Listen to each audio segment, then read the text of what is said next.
And now we're joined by our first speaker, Nuzhat Tabassum.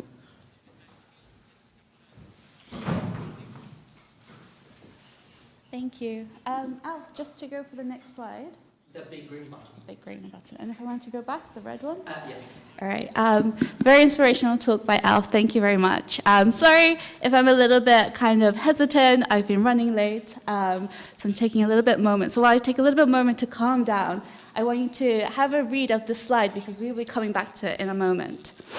So hi, my name is Nuzhat Tabassum, and I will be talking to you about building a community. Now, who am I to be talking about building a community? So, Nuzhat Tabassum, I run the Explorers program at the Natural History Museum. I'm a program officer, which sounds so vague. So, that's not the only thing I identify as. I identify as many things. As an activist, as queer, as someone who's a Londoner, who's a geologist, earth scientist. I identify as a daydreamer. I'm an immigrant, a scientist, procrastinator, many things.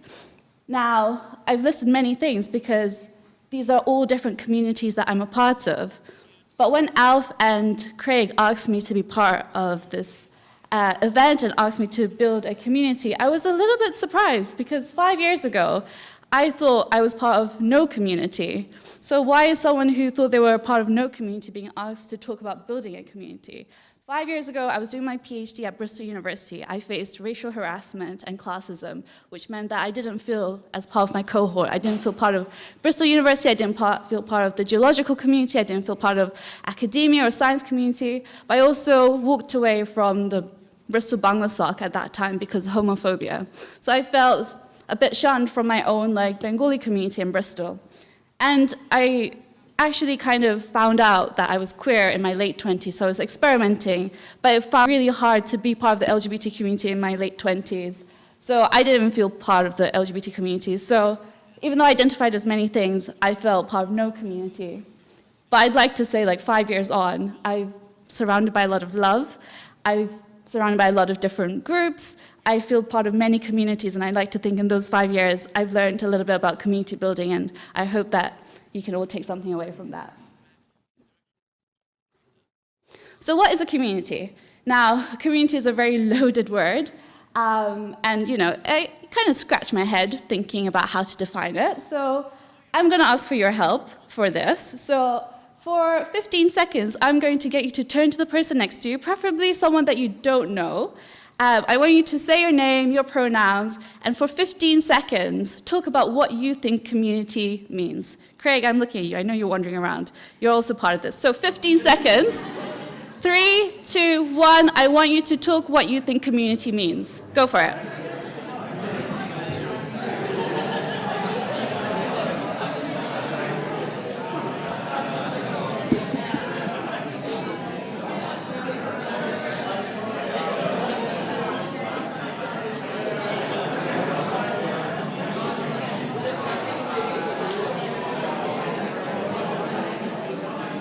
All right, 3, 2, 1. All looking at me. 15 seconds are up. All right, you thought you were just going to listen to a talk, but no, audience participation is vital to a good talk. All right, so any kind of shout-outs, any kind of suggestions of what you think community means? If no one suggests, I'm going to pick on familiar. Sorry? Yes, okay. Any other suggestions? Okay, nice. Any others? Somewhere you can feel at home and included. Yeah, I love that. So community can mean very different things. One of the first communities that we're part of are the people who raise us, our parents, our guardians, our carers, our siblings, our cousins, family, our neighborhoods. They teach us how to navigate society. And as we grow older, we start to become part of other communities, whether we move, whether we join different institutions, whether it's the schools or the jobs. But then we start to identify with different things. We have different interests and passions, so we become part of certain communities. But a lot of the ideas with community, I think we have a lot of positive association, but community can also have negative association. As I mentioned, being part of certain communities meant that I was shunned out of other communities. And I want us to work towards a community that is wholesome and nurturing and loving and progressive. And it doesn't mean that being part of one community means that we're expelled from another. So I'll be talking to you about community building through one of the things I'm most proud of, the Explorers Program, which is what I run at the Natural History Museum. So the Explorers Program is an initiative that explores the way that the Natural History Museum can support and encourage people of color to pursue careers, opportunities in like earth, ecological and environmental sciences.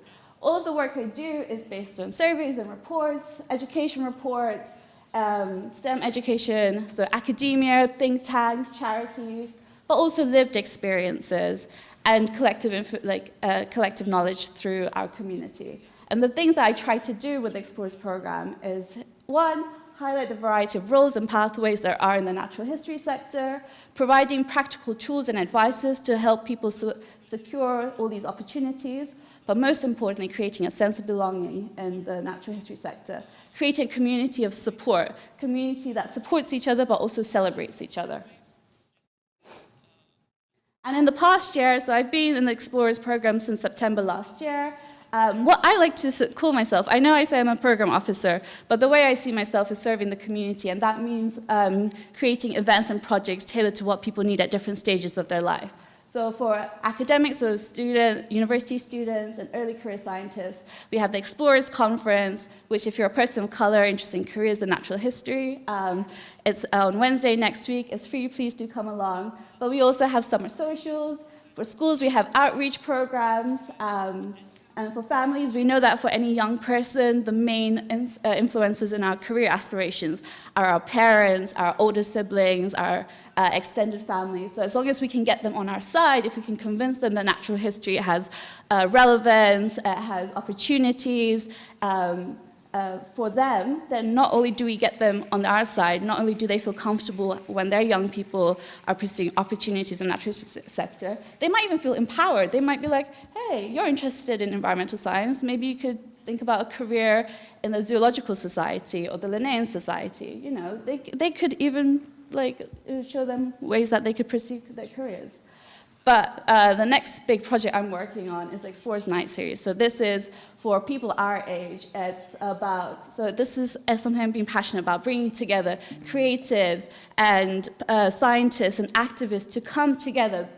Those that are interested in similar issues in racial justice and planetary emergency come together to curate an after-museum experience that not only informs the way that racial justice and planetary emergency go hand in hand, but inspires people to be part of the solution. So 26th January, Thursday evening, I want you to be free. I want you to be at the Natural History Museum because you're going to be at the most awesome event that they're throwing in its history. Not exaggerating. Now, after the Explorers Program, there's some things that I've learned about community building that I will share with you. First of all, everyone in your community is important.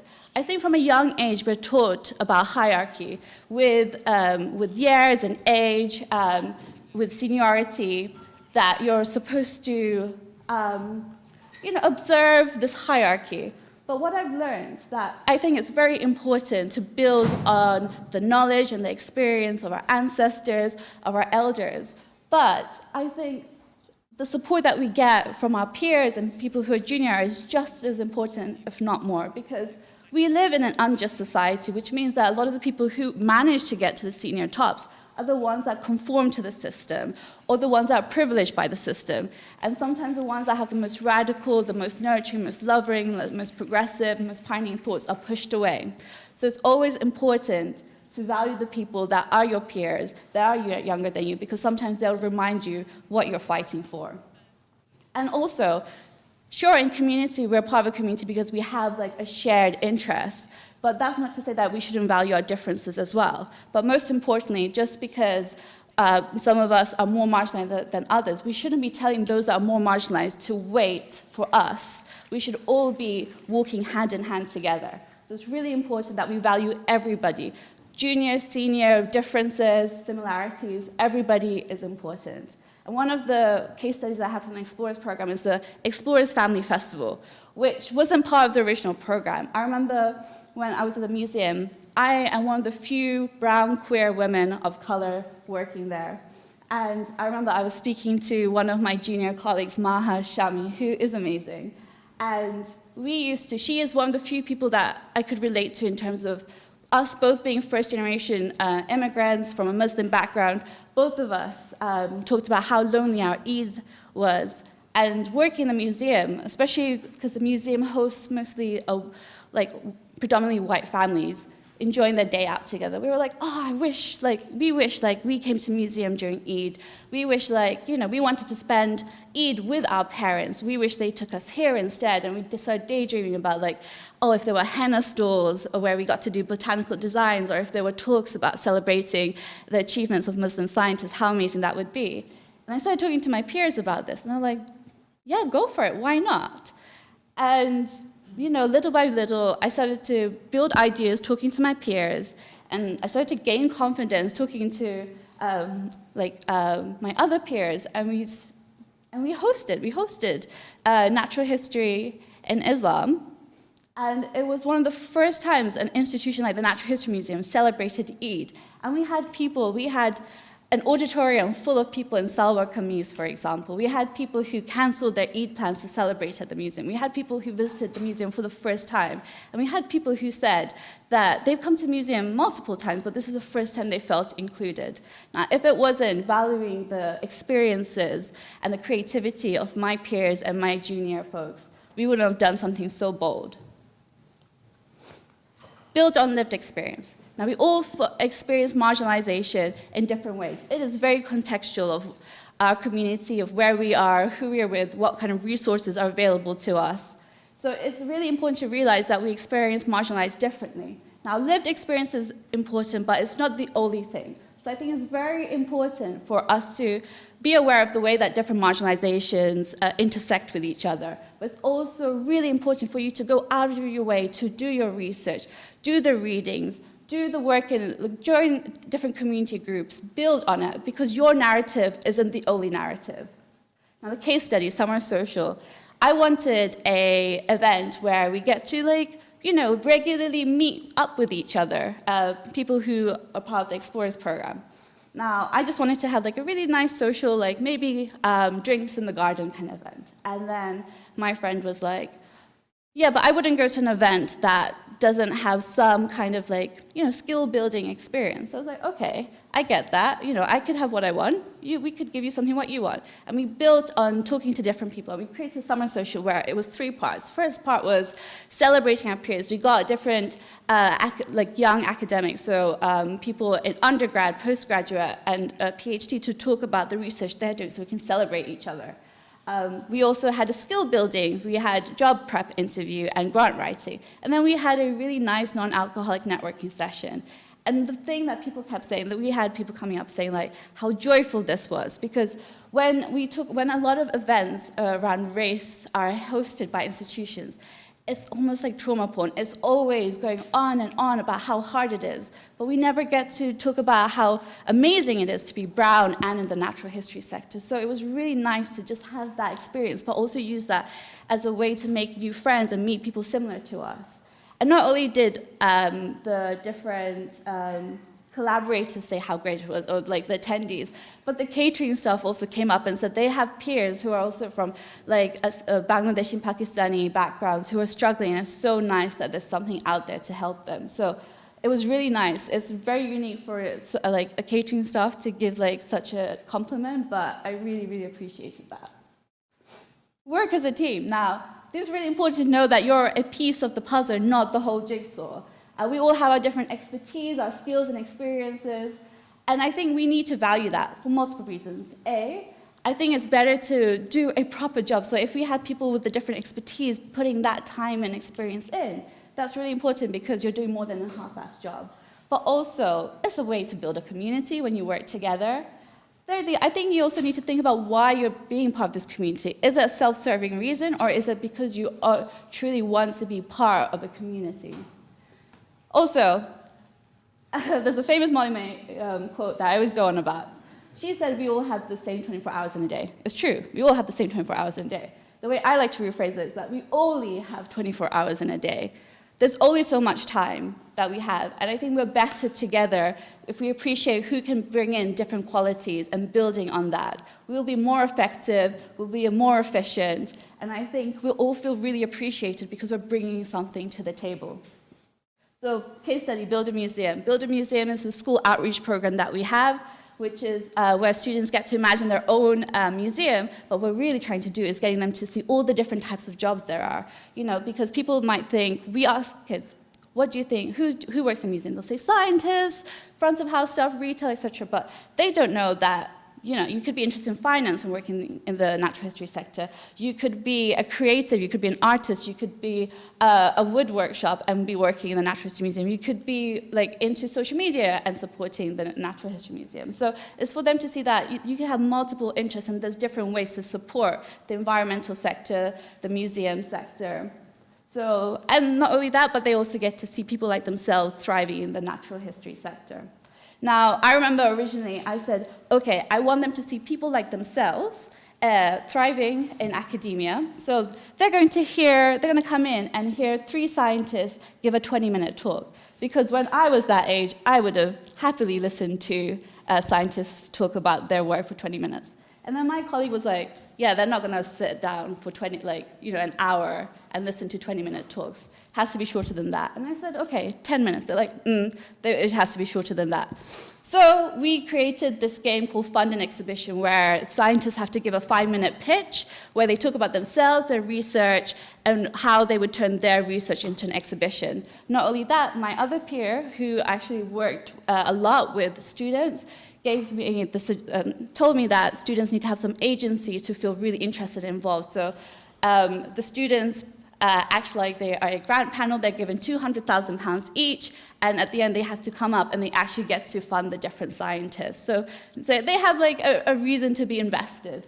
And Build a Museum, through the expertise of my different colleagues and my peers, and also talking to young people that have just gone through the schooling and university system, in its final model, it's one of the most successful school events that we host, specifically people between 16 to 18 years old. Consistently, we've got teachers and students giving us between 7 to 10 out of 10. So this was all working as a team, building on different people's expertise. Also, very important, standing in solidarity. I want us to move away from the idea of allyship, because allyship gives almost a paternalistic impression of the power dynamics. So it's very important to think about power dynamics when it comes to community, because a more nurturing, loving community sees everybody as equal as opposed to having a hierarchy. So I want us to move away from this idea of allyship and move more towards accomplice, comrade, someone that we stand side by side. And because at the end of the day, we are all fighting the same battle. We're all fighting the white, cis, heteropatriarchal, capitalist society at the end of the day. So I think we're stronger together, standing side by side, and that also means sacrifice. It also means showing up for others. It means not just sitting in your seat and tweeting the sassy tweet that gives you the retweets and the likes. It means actually getting off your ass and being able to feel comfortable cutting off relationships with harmful people. It means taking up some of those hours in your 24-hour hours to be able to support someone with what they're doing. It means actually putting in that hard work. So the Explorers program itself is a case study of standing in solidarity. People putting the money where their mouth is, people taking hours out of their days, people not only just supporting the program, but also supporting me when I go through difficult times, standing up for me. And because I see that love and community, it's made me want to stay and work for this project. Because at the end of the day, when someone feels valued and loved, they will naturally want to do their best. Very important, nurture your and your comrades' emotions. I think what sometimes we forget that sometimes I think certain emotions are not appreciated, and one emotion that is very vilified is anger. I'm going to share something with you. When someone tries to dismiss my anger, when someone tries to water down my anger, it's actually it's a red flag for me. It actually makes me think that they're not my comrade. It makes me think that more really, what are they standing up for? I think it's important to remember that anger, when someone feels anger, it is a sign of injustice. And anger is loaded with information and energy. I think it's very important how you use that anger, but it's also very important to validate and understand where someone's anger comes from. But also, as much as anger is important, joy is vital as well. Joy is vital not just for survival, but to show that there is something worth fighting for. And most importantly, accountability.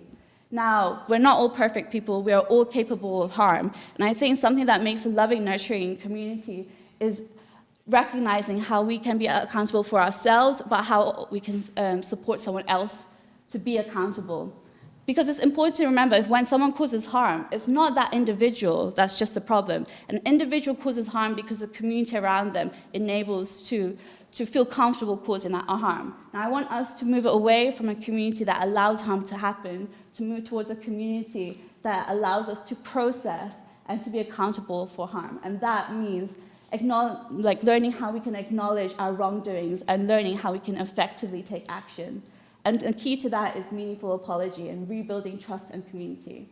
So what we need to do is learn how we can help close to us recognize harm and how they could take meaningful action.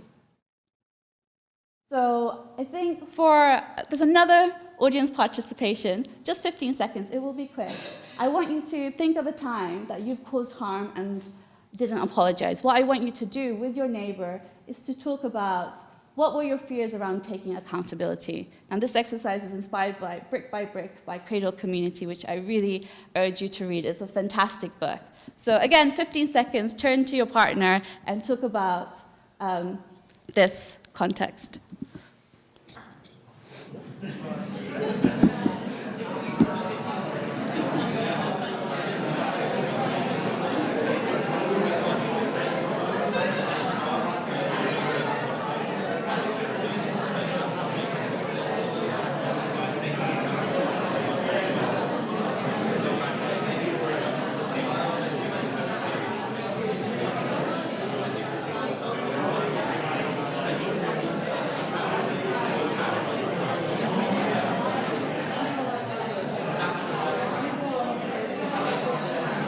Okay.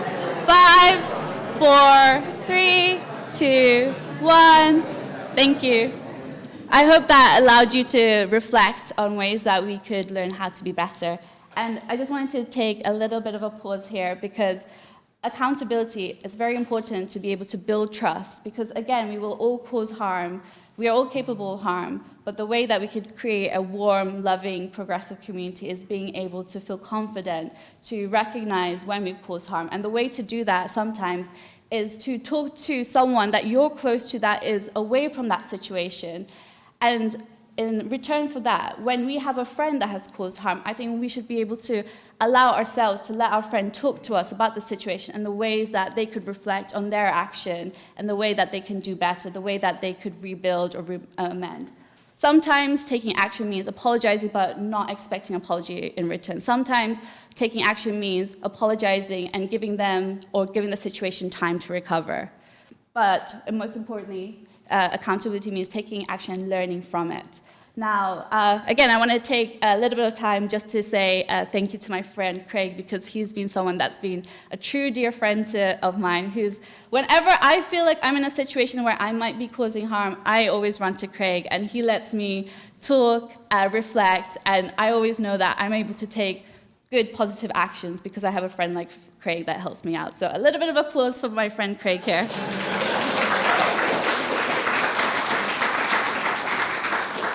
And a little bit of shout out to Ellie Armstrong, who does the same thing as well.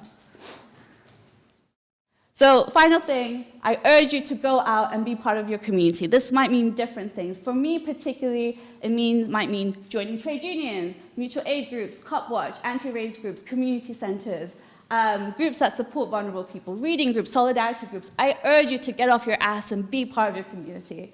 I also urge you to experiment with different groups. There are so many things, especially in the UK, different types of groups. Now, I think take the time to experiment, see where you feel comfortable, where you feel supported, where you feel effective. You know, there's so many, take the time to experiment. You don't need to be, you don't have to be at the right place, the right time at the start. It takes time. And collective power will be sustainable to transforming society. Now, just a few words, personal experiences. First of all, we all come from different contexts. I used to be the person who wanted to have the final word because I was like, oh, mic drop moment. That means I won the conversation. But reality is sometimes having these arguments and debates, it can be time consuming. And is it sometimes worth that time and hours? Sometimes what I personally find useful is saying what I need to say, because I know that in certain contexts, nobody really wants to admit they're wrong, or they create, there's been something wrong, or they've caused harm. Sometimes it's just, you say what you need to say, and you need to walk away and let them reflect, because sometimes people need to come around to it themselves. Setting strong boundaries, because the movement is not without you. Don't exhaust yourself, don't burn out yourself. So remember to set really strong boundaries for your health. It could mean making sure that you have a hobby that you will prioritize, so that, I picked up dancing, for example. Every Monday I do semi-classical Bollywood dance, and I pay for it, which means I will go to it. So it doesn't matter if I have deadlines, I will go to it. But it means that, if something, whatever the deadline's for doesn't go quite my way, I don't feel like I've burnt myself out for nothing. I need that headspace. It clears my mind. And sometimes taking that break lets certain ideas and concepts marinate and comes out even better. Invest in time. Something I'm really learning with the Explorers program. Invest in time. Sometimes good things take time. Also, people take time to come around. Sometimes people take time to reply to this email. Take time. But also, you will also never have enough time. So the moment is now. It means this is a sign. If you wanted to join a certain abolitionist group, join now. If there's a certain friend you wanted to make, go ask them out for coffee now.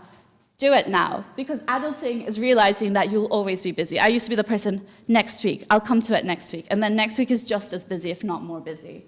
Also, as a perfectionist, it hurts me to say, fail upwards. Sometimes certain things don't work out your way, but you can learn from your wrongdoings. You can learn from failures. You can always build on it. And sometimes building up builds to something really powerful.